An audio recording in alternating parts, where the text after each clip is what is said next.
Hello everyone. Last section, we have talked about the spread of costume art in Qing Dynasty. Now, let's continue to learn spread in the first half of the 20th century. Starting from the 1920s, street cutting and curved cutting have been the core distinction between traditional Chinese and Western clothing.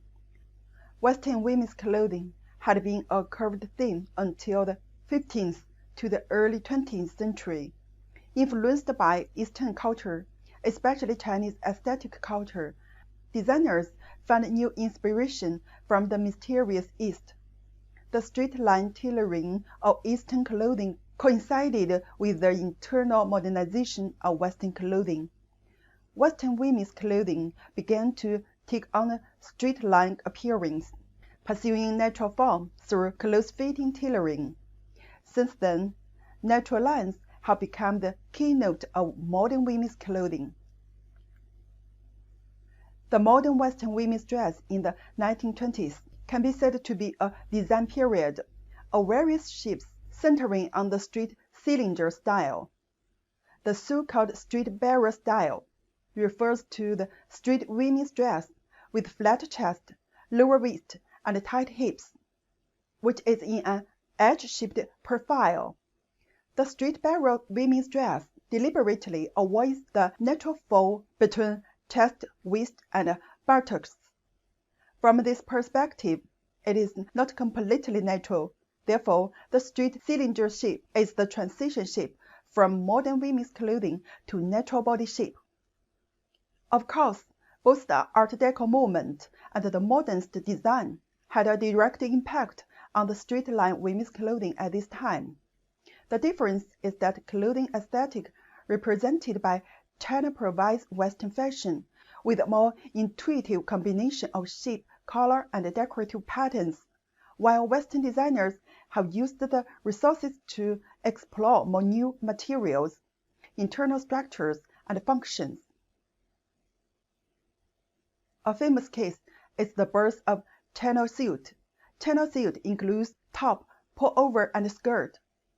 Its basic features are typical H shape, natural shoulders, relaxed waist, belt made of this material, narrow sleeves up to 3/4 of the length of the dress, vertical pleats on both sides of the skirt, up to the lower leg, hem treatment, simple style, but very energetic.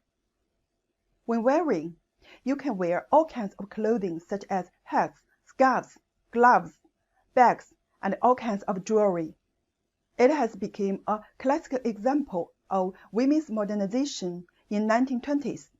China is also famous all over the world because of this. The simple appearance of its straight suit laid the foundation for later professional women's clothing.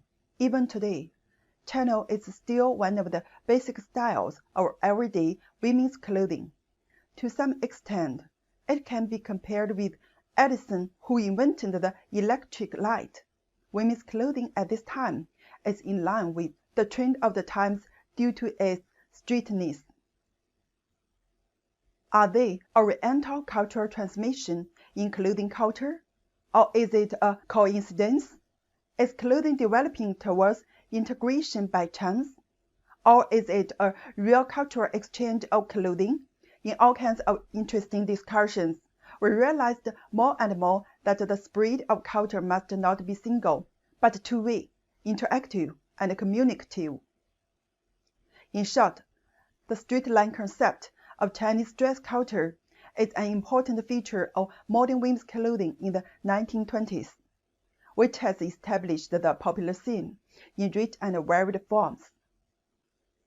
Okay, that's all the content of this course. The content of next course will be the Chapter 6, The Road of Modern Innovation of Chinese Dress. See you next course.